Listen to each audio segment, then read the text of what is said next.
Hello, everybody. It's another nearly live Wow Ergonomics with me, Graham, and my friend Stephen here. How's your week been?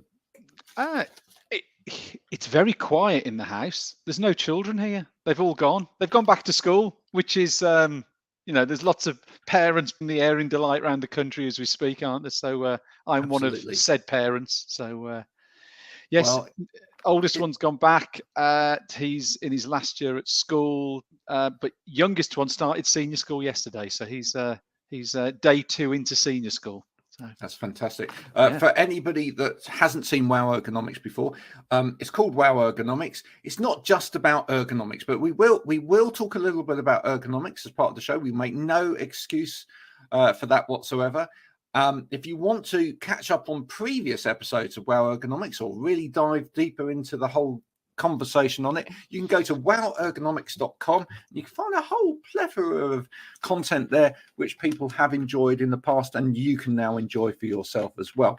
So we will be talking about health, well-being within the office. We'll also be talking about some of the trends that are happening in the workplace as well, things like hybrid working, working from home, and even digital nomadism, whatever that is. Well, maybe I'll talk about that in a little bit. First, though, we're going to start with something that Stephen has just commented on in LinkedIn land. So let's talk about that. And sorry if people are watching this on Twitter and you don't know what LinkedIn is. It's kind of another platform where people talk about business all day, but actually they're treating it like Facebook these days as well. So if you've not been there lately, you might find that it's a little bit more exciting than it used to be. Anyway, we'll add this to the screen now, and you can tell me all about it. So I was just I was going to say trawling, but that makes me sound like a fisherman, doesn't it? So I was just looking through LinkedIn this morning and came across this post, which is from John Caldwell, who's very well known. He's the founder of Phones for You. He's a very, very well known guy. And again, if anyone's listening in and maybe can't see the image, just to give a bit of a description, it's a guy working at home with a baby stroke toddler sat on his knee with a laptop. And what looks like, I don't know, I mean, is that a vodka, do you reckon, Graham, or a whiskey, or just water, do you think? It's a very nice, it looks like a whiskey type glass, but it's probably the wrong colour. I'm going to say that I'm sure that John's incredibly healthy and that's just a sparkling water. Yeah. Sparkling water, tonic water. But what really interested me was, it was a great post because he was just talking about how many parents throughout the UK or the world will be sort of used to this image of trying to do some work with a child sort of propped up on his lap. But with my ergonomic hat on, what I thought is, John, we could make that a lot more productive and healthy for you. So what I actually did was I've offered to John, and he hasn't taken me up on that offer just yet.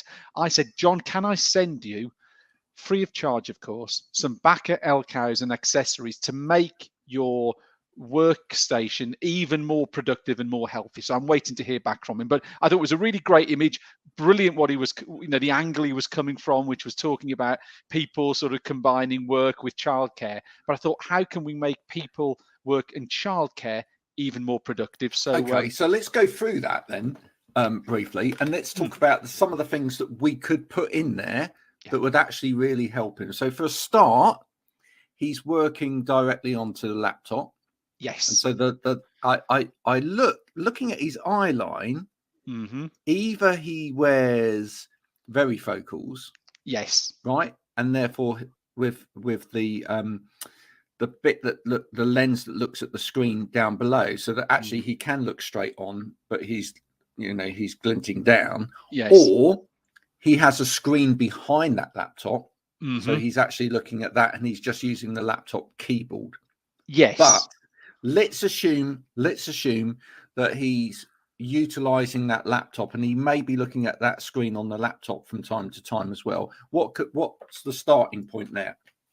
I mean, for me, the starting point, the thing that we've touched on and discussed many times, Graham, is getting the top of the screen level or just a smidgen below your eye line. So what we see here is we need to get John's screen raised. And as he's working on a laptop, we're assuming there isn't a screen behind. What we need to look at introducing is a laptop stand. Let's get that screen raised up. So rather than him looking slightly down and creating neck and shoulder issues, let's get him looking straight ahead. So the first thing is a laptop stand. Now, the second thing is, and this is presumably because, and this could be a problem that a lot of you parents are experiencing if you have got a youngster sat on your lap whilst you're working, is, of course, he's sat too low. And the reason he's sat too low is possibly because he's then making extra legroom for the youngster that sat on the lap. However, look at his elbow position. So his elbow is a long way down from the desk, which means that in order to actually type, you will be putting extra pressure on the wrists, etc. Because, and actually, it also means that it will affect the head and neck position. So have a look at his head and neck there. It's this.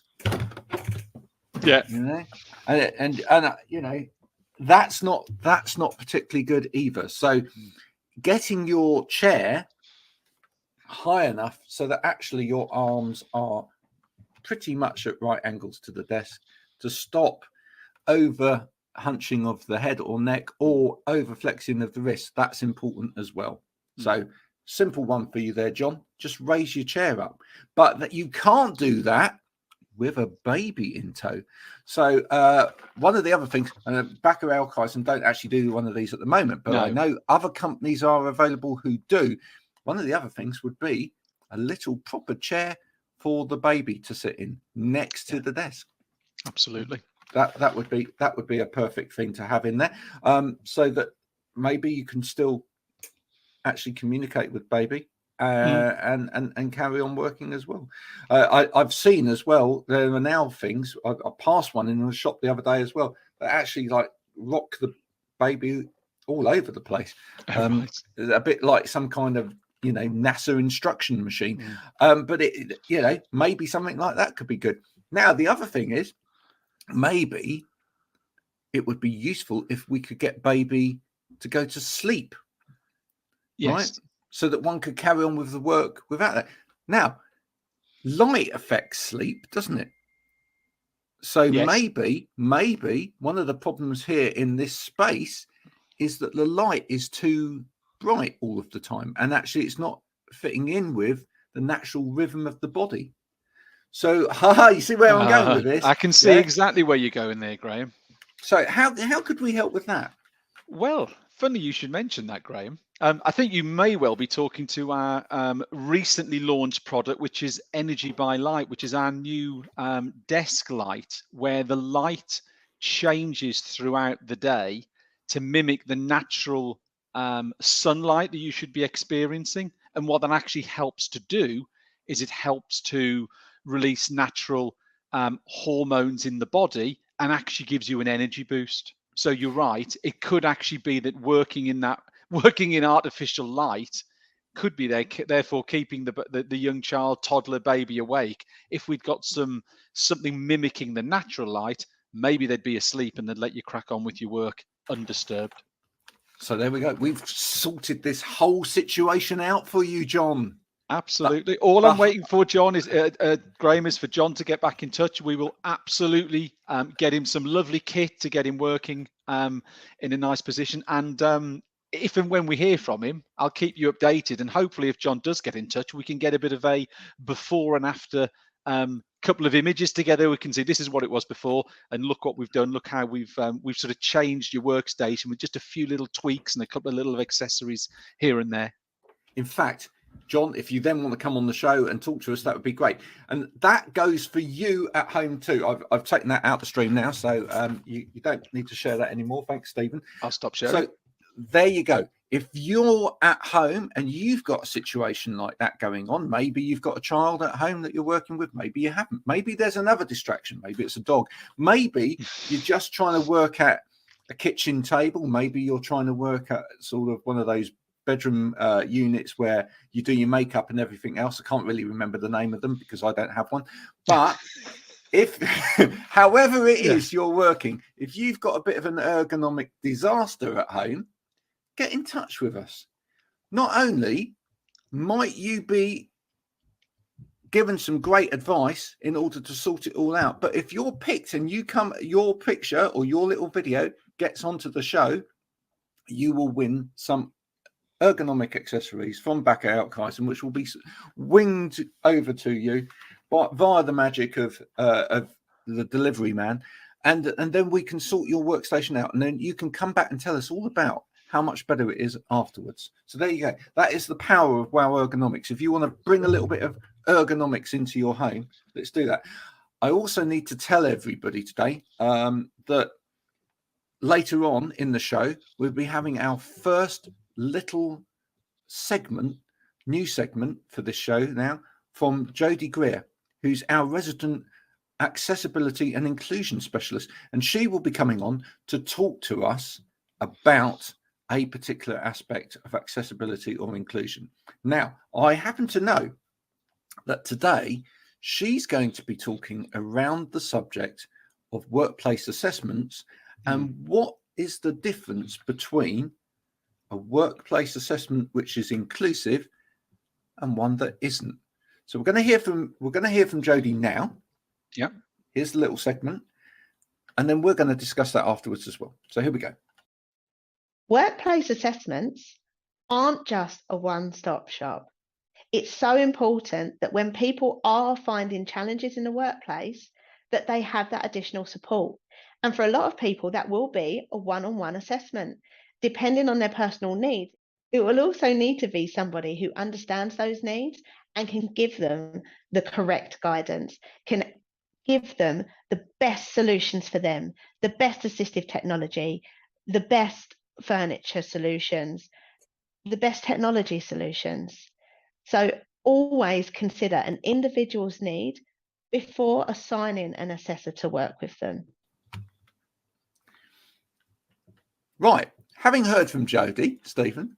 Yeah. Workplace assessments for you. What Jodie's talking about there, the importance of get an expert in, you get a pair of eyes in when that's relevant. What for you, what do you see as the difference between an accessible assessment and a non-accessible one? I mean, it's a really interesting question. I mean, the thing you touched on there, Graham, just the whole assessment piece. It is so important that people have workplace assessments. You know, people are working for long periods of time, and they need that sort of healthy and productive and correct setup. So it's really, really important that people have those assessments, whether they're working from home, whether in the office, wherever it would be. So it's really, really important from that perspective. When you're talking about accessibility piece, what specifically are you sort of thinking about, Graham, when you're mentioning that? Okay. Do we need to train our workplace assessors in more than just ergonomics? Do we need to start seeing workplace assessors getting some PAN training across different areas so that they have at least an understanding of things like mental health? They at least have an understanding of specific learning difficulties. They at least have an understanding of assistive technology, areas like that, so that when they arrive to do that assessment, if it's something that can't necessarily be sorted out just by the adjustment of a chair or a piece of kit on the desk, they are able to, if not give all of the guidance, give the right signposting. Absolutely. I think that what you've got to be really careful of is from an assessment point of view, that the field of, or whatever's in play, isn't too narrow. If we're simply looking at the desk and the chair and the accessories, the likelihood is, in a lot of cases, you're going to be missing what are the factors that actually need addressing. So as you say, people don't necessarily have to be the subject matter experts, but I think having awareness of those, and as you say, I think you used the word signposting is really important, flagging up where they think the potential issue would be, because ultimately you could go round and round and round and round, changing accessories, moving desks, doing chairs, doing this, doing that, but actually, if you're not getting to the real core of the issue, it's never ever going to be addressed, and that individual is then still going to be uncomfortable in their working environment. So as you say, having that wider sort of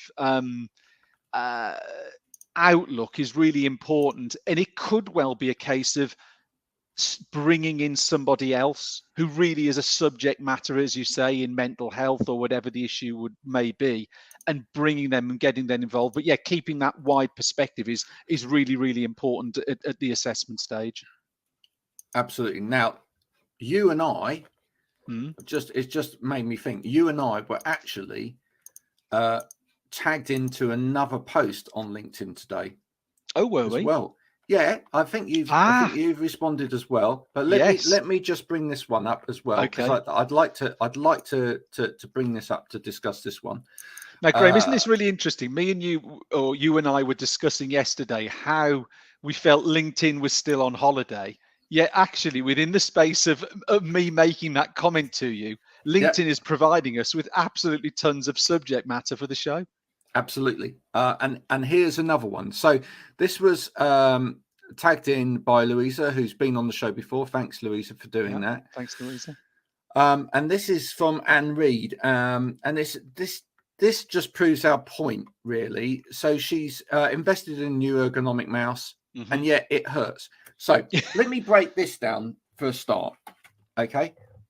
I've invested in a new ergonomic mouse. Well, clearly, in this instance, it's not ergonomic, right? So there's just something that we need to say right from the outset there, which is the word ergonomic used in that context doesn't mean diddly squat. Yeah. Right. What you've done is you've brought a mouse which has been labeled ergonomic, but how can you tell it's ergonomic? Because that means that it works in terms of the relationship of you and your work and the environment, etc. How can you tell that it's ergonomic if at the end of the day it's not working for you? And clearly it's not ergonomic. It might work for someone else. So we can say that it might work for someone else in a different situation, doing a different type of work, but it isn't working for you. But she then goes on to say, can you recommend a different one? So the problem with this is, and we see this all of the time, is the answer is no. You can't necessarily just recommend a different one, because recommending a different one based on what? We do not know you. We do not know your situation. We do not know what type of work that you're doing, and we don't know what your environment looks like.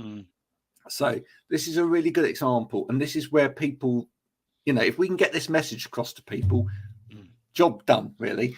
People, if you need to have ergonomic equipment that works for you, if you're wanting an ergonomic solution, should I say, that works for you, the first thing you need to do is get advice. The first thing you need to do is go and get an assessment of your needs.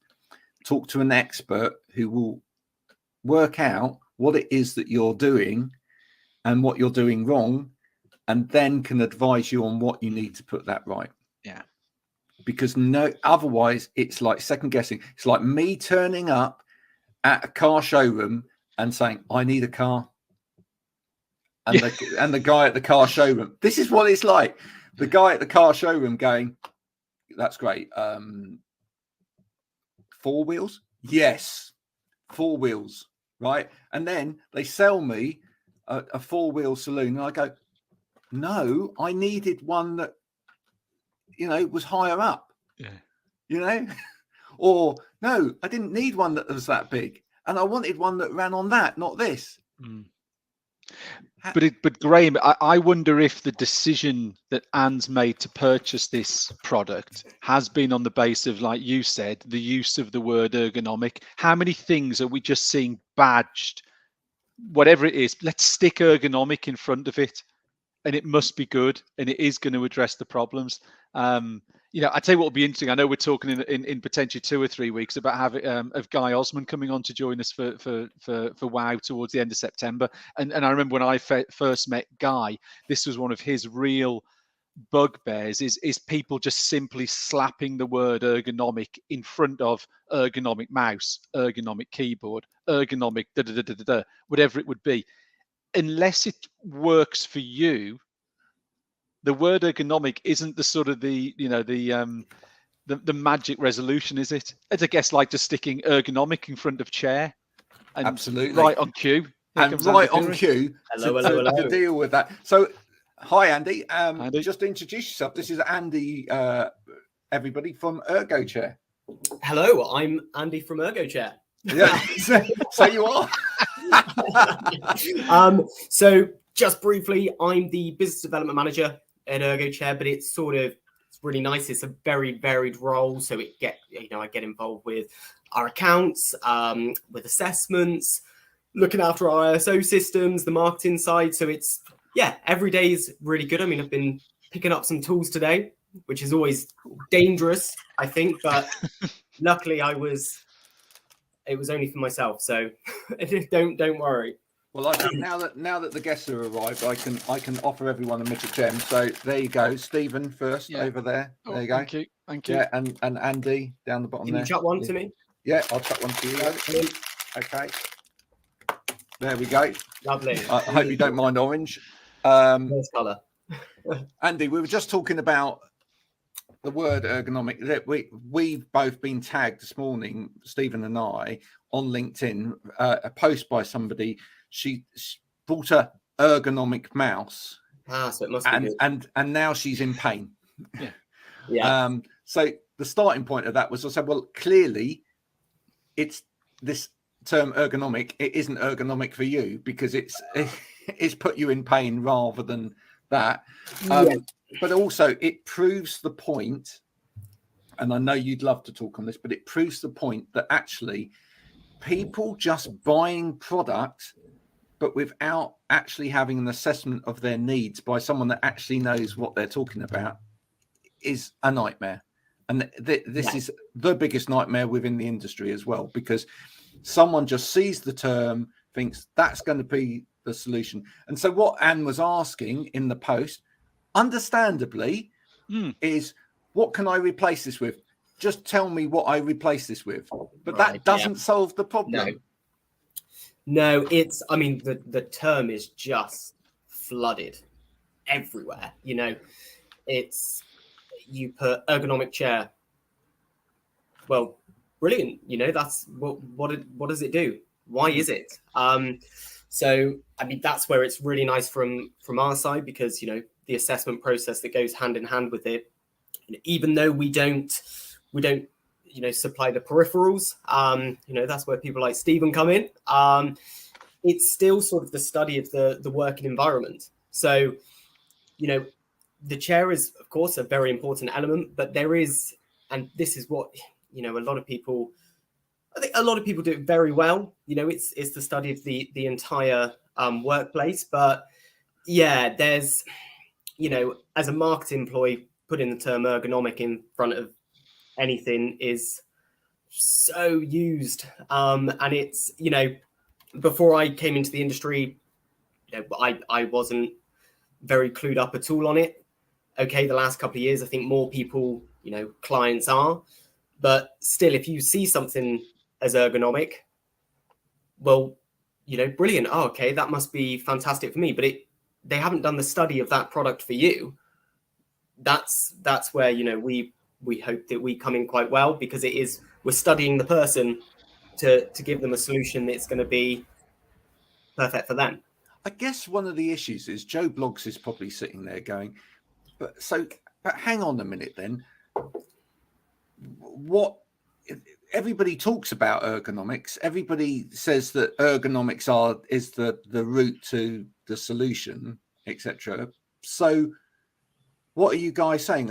Are you saying that ergonomics doesn't exist, or that ergonomics is not the route to the solution? I can guess that a lot of people are beginning to get confused, because there is this kind of dual message going out there, which is that ergonomics is the way to sort this out. Yeah. But yet, I'm being bamboozled by everybody saying that this is ergonomic, and actually that's not the solution. Now, you use a word in terms of your actual chair as well. You've got your main chair that you do is called Adapt, and actually a lot of the things you do are adaptations.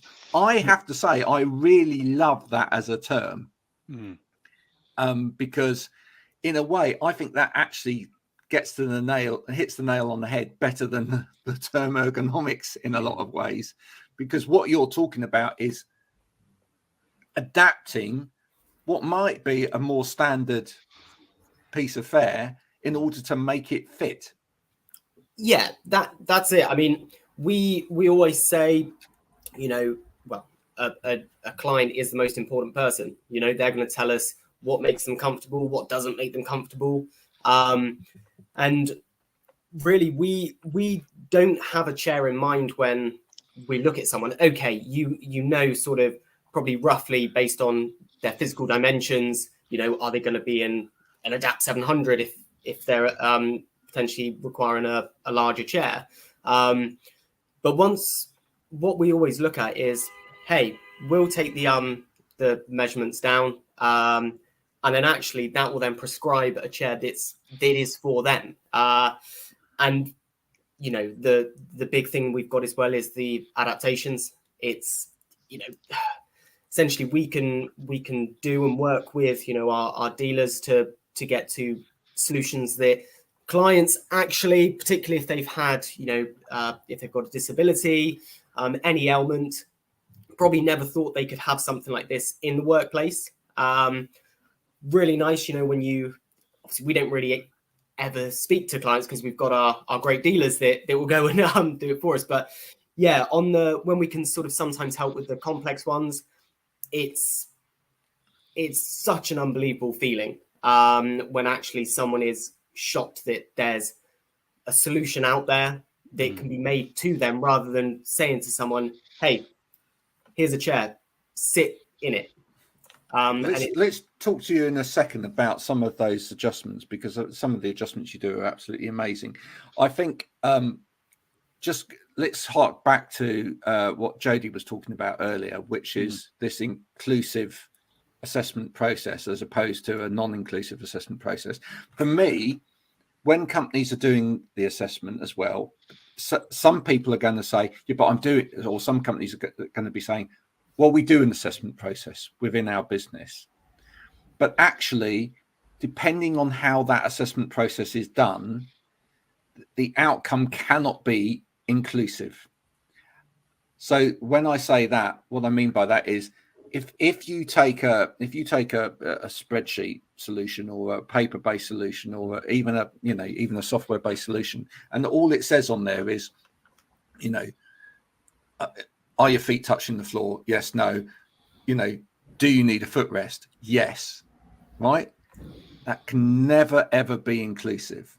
Right? Sorry, folks, if you think it is, but it can't be, because it doesn't say how far your feet are off the floor, or whether, you know, it doesn't relate that piece of information to how long your leg length is or how you're working around. So what I'm saying is, for me, an inclusive assessment process is one that actually gets to the difference between people, celebrates the difference between people, and enables anybody, whatever disability or whatever size they are, or whatever, you know, whatever body shape they are, whatever, it enables them to work productively and efficiently within your company. That makes it an efficient and inclusive process. It's not if all it is a tick box exercise that leads to a product. And I mean, if we talk about that very quickly within the example of seating, you know, if you've got to if at the end of it goes, well, yes, you get one of the special chairs, right? How many times have I seen this within a business where it's like we have a cheap chair which we buy for everybody, and then if that doesn't work and you've had an assessment, you get the slightly more expensive chair. But the slightly more expensive chair is only just a slightly more cushioned version of the normal chair. Doesn't mean it's going to work for everybody. Yeah. I mean, both of you, any comments on that? I think it's that going the easy route is to go down the one size fits all, isn't it? And just sort of, you know, that's where a lot of it tends to go, isn't it? And people have got to be really, really careful with that. And it ties back to what we just said about the word ergonomic. You know, someone's made an investment based upon the use of a word, and maybe some reviews that the product's taken online, but it doesn't necessarily mean it's going to work for you as an individual. So you've got to be really, really careful here that, we aren't just trying to, and I guess us as product people as well, is you're not just looking to push out product. You are looking to push out product, but you want to make sure it's the right product, not the product that you necessarily want to push, but the product that's right for that individual. So it's really, really careful that, it's really important that what we do put out there is the right product, and it is effective, and it works for that individual. It may not work for the person at the workstation to the left, the workstation to the right, but if it's what works for them, that's the right product. Yeah. Andy? Yeah, completely agree. It's when you say sort of the inclusive nature of it, I think a little side note for us is actually something we try to do with our chairs, no matter what sort of adaptations are required in there, is actually make them look like an office chair. We see, some very industrial contraptions, probably not so much in our industry, which is good. But particularly when we've been at shows like NADEX, which is very heavy on the end user, which was quite nice for us because we don't really ever have that much interaction. But when they're talking with you and they're sort of thinking, actually, if they have something in their office, it's very visible, it stands out. A lot of people won't necessarily mind too much about that, but actually, if we can be inclusive of say the office working environment, and it still looks fairly suited. That sort of a little side note on the word inclusive, but yeah, it's at the end of the day, there's always going to be office fit outs, and there's going to be budget restraints, and suited out of the box chairs can look really nice in an office environment. And actually, if they're a fairly good chair with a good mech, good range of adjustments, that company is at least doing something for their employees to give them something that's better than something that's a bit naff. And then where we really are heavily invested and involved is for those 10% of the people that can't be inclusive in the sense that they can't sit on those chairs comfortably and still work. And working is a very large part of your life. If you're not enjoying work, if you're not comfortable there, that can go off into a spiral with everything, mental health and just things like that. So where we really are is trying to get those people included into the working environment. And yeah, like I alluded to earlier, it's unbelievable when you see people with certain, disabilities or ailments. That is the pinnacle of them, is to stay in work, to continue having I use this term loosely, a normal life. And yeah, it's a term that we are quite keen on, getting everyone involved with. And yeah, that's probably my little side notes on it. Well, I mean, now just to give people an idea, so Ergo Chair will do things like not only cut the seat to a certain size and the back to a certain size, so the actual chair itself fits the person better. But you can do things like you can sculpt the backrest so that if the spine isn't actually straight, like some of us haven't got straight spines, or if you need a coccyx cut out in the seat, or you've got muscle weakness in the legs and you need to be stabilized from the pelvis more, for example, you can do all sorts of fabulous adaptations to actually change the nature of the seat so that it works.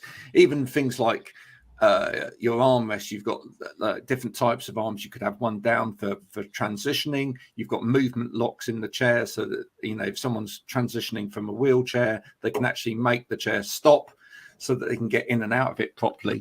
So you can do all of these fabulous things. Now, what I would say is, with all of that happening, we know that less than 2 days a week, the statistics are saying, are what people are now working in the office. Yeah. So what's happening at home? So exactly. I mean, do we not think that actually, if there is this whole change in the working mode out there, shouldn't companies be looking at where they're spending now? And isn't this actually the opportunity that we've all been waiting for from that inclusion perspective as well? If you don't have the suite of chairs in the office because nobody's sitting in them and people are sitting more of the time at home, does it matter if that chair looks slightly different from every single other chair anymore? Or, isn't this the opportunity to actually say to your staff, right, that's the main place you work, that's where you need the provision, let's provide it for you, let's get you as comfortable as possible where you are? Yeah, I think it's, I was going to say surprising, that might not be the right word, but there's been a lot of chairs sort of orders. We've just got a little 5-digit warranty number under the seat pan, and there's been a lot of those that have come, hey, can we just get a duplicate of this chair? Because, an assessment say has already been done. Now that's probably from a very good employer, because that's a fair chunk to provide a solution within the office and within the home environment. I'm sure you've probably all heard horror stories of companies that haven't given any allocation of funding to people. I'll never name any names, but I know a very large organization one of my friends works for, and he was provided with £200 for a complete setup. Right. Yeah. Okay. Good luck with that. You could get the house plants for that. Yeah. Unbelievable. Might be able to go to Smiggle and get yourself some notebooks. Yeah. So it's, there's some real horror stories out there. There's been some really good stories about actually how employers are looking after their employees, but it's, the thing we've probably found as well, again, not dealing directly with clients, it puts us a little bit further away, but actually we're seeing that, most of the stuff that comes through our factory is in a black fabric.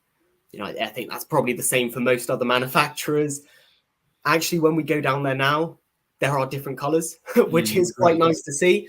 And that will, I think now, particularly if someone's having a chair in their home and they might be told to have it in black, but actually the aesthetics of it, to get it into a color that matches their home decor. But also, I think people are a lot more likely to get a yellow chair in their home when it's going to be there, rather than get one into an office environment with, 100 black chairs and them just like, yeah, I want yellow. I don't think a boss will necessarily be like, okay, might not be the best choice, but it's certainly been, we did a podcast a while ago about the fire regs, and that's still ongoing. It's still the questions that we're asking all the time now to our dealers. Hey, do you know what location it's going in, domestic, commercial? It's definitely been a different sort of area to have to look into. Like I said, it's been nice not just seeing black chairs down there. It's been nice seeing some different colors. Andy, how many? And this is, I probably know the answer to this, but still need to ask the question. So when you're sort of making the chairs, how often are you going to asked to make? Oh, well, can you make that twice because they need it for the Monday and Tuesday and Thursday in the office, but they need it for Wednesday and Friday at home? Does that happen very often, that you measure someone up, you get the order, and an organisation said, but we need 2 to cover both their work spaces? Yeah. When I say fairly often, I can't think of sort of numbers, but say we had, it's more regular than you probably would think. Okay. But also, it very much will depend on the organization. Unfortunately, it might also depend on the job role title of the person, which, is yes, that is what it is. But also you'll probably see it, when we've got certain dealers that are dealing with certain contracts. Mm. You know, you'll find that a lot will come through there. You know, you see universities, particularly if it's going through the DSA route. Actually, they might need one in halls, but would they need one in the classroom as well? So you're seeing sort of duplications there. It does vary, but because of the hybrid working now, you know, generally if someone's going to be having a chair like this, it's because they've been off of work. Now, we always look at the fact of, you know, say you've got someone's base salary, if they're off for a month every year because of the issue they're having with their sitting, well, the investment of a chair will be made back very quickly in lost hours. So actually to be able to have that one chair there and then to just duplicate it, particularly like I said, if you've got your just under 2 days roughly at the moment, people are working at home and in the office. Well, you know, if they're working it at home longer than they're in the office, surely it would make sense for them to have one in each rather than have to, you know, potentially lug one back and forth to the office, which wouldn't be good because there's probably a reason they've got that chair in the first place. And it ties it back a little bit, Graham, to the whole piece we're talking about inclusivity, isn't it? Is actually, it's all right if, you know, if you give them someone the chair and it's at their home address, actually, are you then discouraging them to come into the office? Because actually what they know the provision in the office is not what they actually need. So does it then create a situation where there's a lack of inclusivity because only certain people feel comfortable to come into the office because of what is being provided in that work area for them? Do you know what is interesting is that actually it's almost sort of worked probably the vice versa in terms of when people went home with no equipment, what were they sitting on? A sofa, dining room chair, a sort of sat in bed. But what I've, you know, this is probably just my mindset thinking, but actually with the fact of, would anyone put it out there in an office environment and say, do you know what, guys, I actually am really struggling with my back, I need a chair? Would a lot more people do that at home when all they have to do is drop an email to their line manager or the HR team and say, hey, I'm struggling, can I have something? So what actually we've also seen is people didn't have a chair for them in the office, have gone home to work, have been provided a chair at home, and now actually going back into the office is sort of like, well, actually they need to duplicate the chair that they've got at home in the office. Right. It's interesting. And you know, whether do you think people have just become much more aware of their own sort of health and well-being? Absolutely. I mean, you see, I think people having to go home and work for so long really started to understand that the duty of care that was required from their employers. You know, it's not a benefit to be provided with a chair that's going to be comfortable for you to work in. Exactly. You know, it's a benefit for the company to keep you know, working hard and in a position that's not going to put you out of work for a couple of weeks.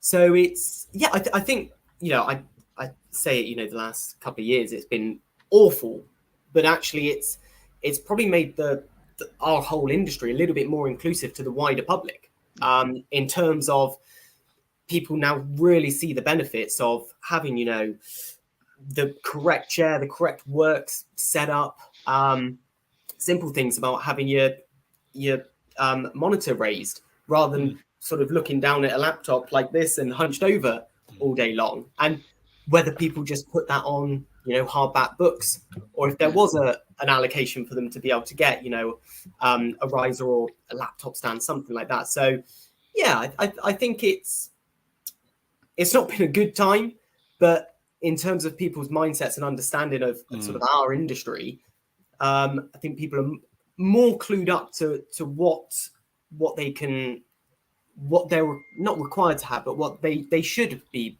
getting as a service from their employer. I think the other thing as well is that there's, and because I do a number of bits of writing for other sectors as well, and it's interesting in some of the sectors, even things like the accountancy sector, etc., the construction sector. There's a real skill shortage out there at the moment as well. Mm-hmm. So with that means that, and you remember in the middle of the pandemic as well, we started hearing about the Great Resignation, etc. Companies have started thinking a lot more about how do I actually retain the skill that I've got.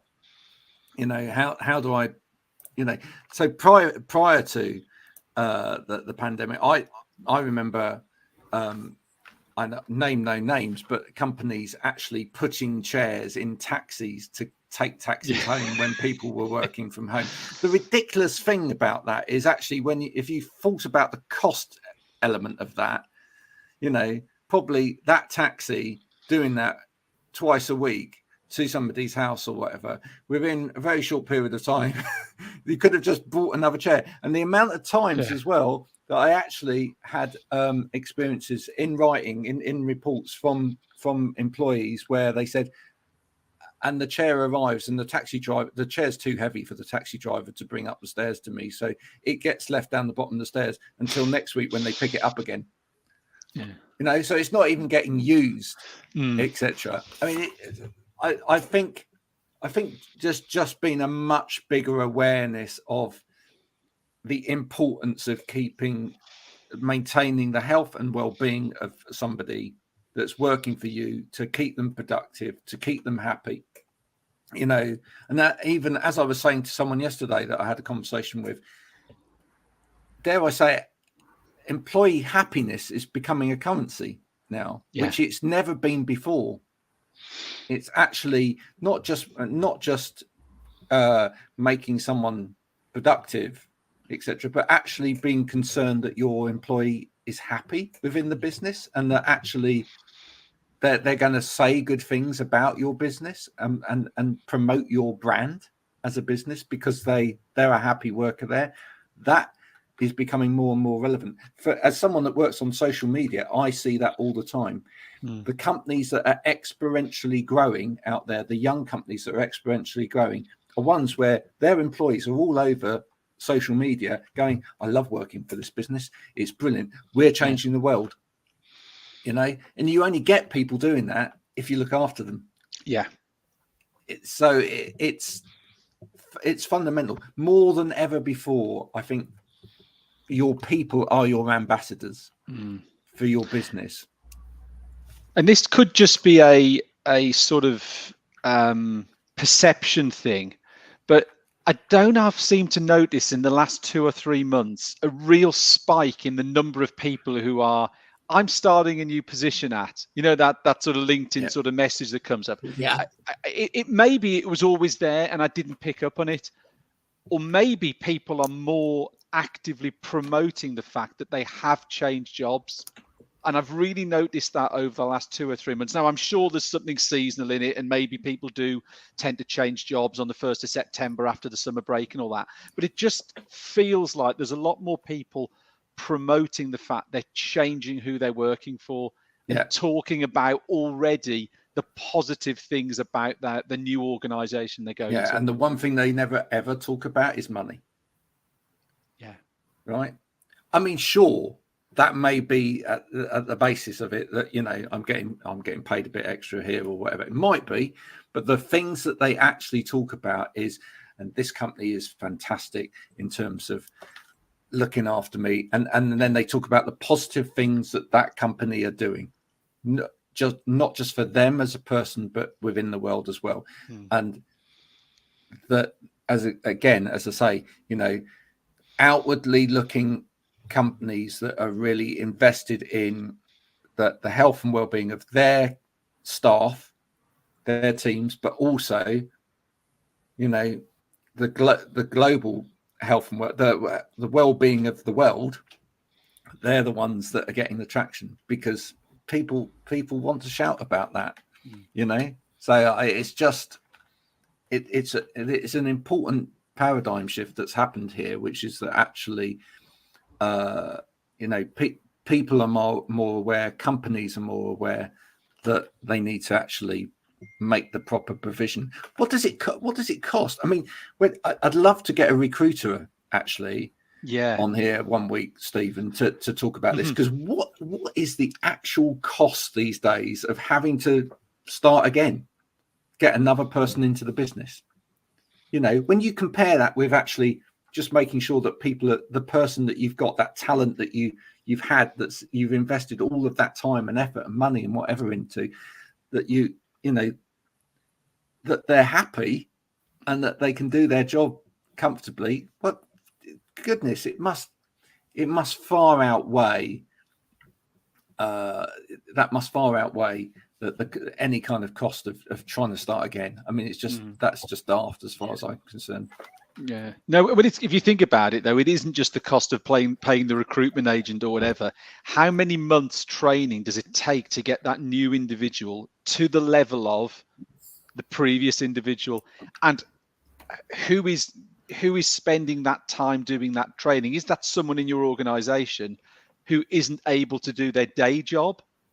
Because the size of your organization means that person has to go and help do the training. You don't have a training manager. So therefore, it must be huge. As you say, there has to be a number out there, a magic number that they say it's X percentage of the salary is the overall cost. And yeah, as you say, you don't see people talking about money. And maybe actually, you know, one of the things we did talk about during the pandemic was actually, are people more focused on their personal health and well-being and that what they do outside of work, that actually a couple of £1,000 here or there isn't really relevant? I mean, yes, but the way bills have gone recently, it probably is. But do you know what I mean? It makes you then think, actually, do people not talk about it because actually it isn't the main decision factor when they move job? Actually, it's the other things. The salary's nice, but it's all the other things that come underneath it that are the real decision making, or the real points that turn someone to go from one job to another. Now, I've got a very clever business proposition for anyone that's watching that's in the construction trade and is building houses at the moment. Surely to goodness, and I know I've talked to both of you about this before, but surely to goodness, if you're building new houses for people at the moment, you're going to be wanting to forget that extra bathroom or whatever. People want an office space, right, as part of that house build, right? The main reason I say that is because talking to psychologists about it, one of the issues that exists and has existed over the pandemic period with trying to build office spaces into existing house spaces is that actually they don't often fit around the living space of the house. And too often people are working out of what is also a living space. And that can be difficult for people because there's no separation of work and the rest of life. So it makes sense that if you're building new houses that you actually construct an office space in it. Now, surely here's a great idea. If you're building these kind of houses, why don't you talk to these kind of guys, right? Talk to Stephen, talk to Andy, all right? You can connect with them on LinkedIn. Offer, in the same way that you do, bespoke kitchens off plan, right? Offer bespoke, well-designed ergonomic solutions for them in the office, right? We'd be up for that, Andy, wouldn't we? We'd be always happy to sell more kit. Just makes sense, right? And, maybe even if companies are, relocating an office to a particular area, they could work alongside some of those housing people as well to go, I'm just, building a new factory here, whatever. I'm going to have X amount of office workers here, but actually a lot of the time, some of them are going to be working remotely from home. I want their offices kitted out, and you could stick it on the mortgage, and and it would just be a perfect little circle. So there you are. It's a little idea for you. So Persimmon, Bovis, whatever. If you're watching, I came up with that idea first, and you'll thank me for it, right? There we go. Just thought we'd get that out there while we're at it. Well done, Graham. Well, LinkedIn is all about business, apparently. LinkedIn. So I just thought it used to be. Yeah, well, I just thought it'd help the business people out whilst we're here. Andy, Stephen, it's been great chatting. We'll be back again next week with another Wow Ergonomics.